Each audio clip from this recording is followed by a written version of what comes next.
ভগবানকে ভালোবেসে আর ঘরে থাকতে পারে না। এই যে আমার ভগবানকে ভালোবেসে ছুটে এসেছে, সত্যি করে বলে যদি আমার ভগবানকে ভালো না বাসতে তবে কি এমন মধুর স্থানে ছুটে আসতেন না। আমার ভগবানকে ভালোবেসে এই দেহ মন প্রাণ জীবন যৌবন আমি হতে আমি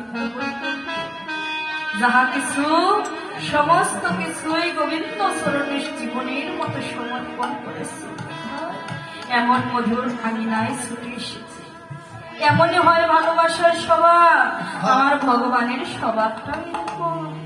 আমার ভগবানও ছুটে এসেছেন এমন মধুর ভক্ত সঙ্গ করে। এর আগেও কিন্তু প্রভু আমার এসেছে, কিন্তু এর আগে এসেছেন ভগবান রূপে।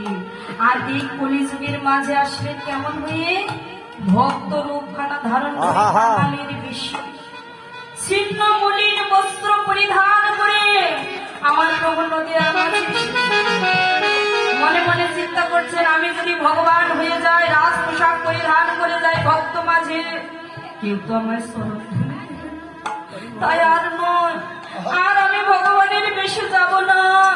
এবার আমি কাঙাল বেশ করব।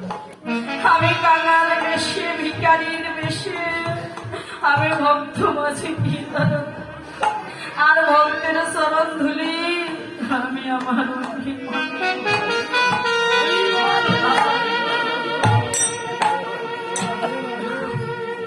বাবা আমার ভগবান তো সর ঐশ্বর্যপূর্ণ ঐশ্বর্য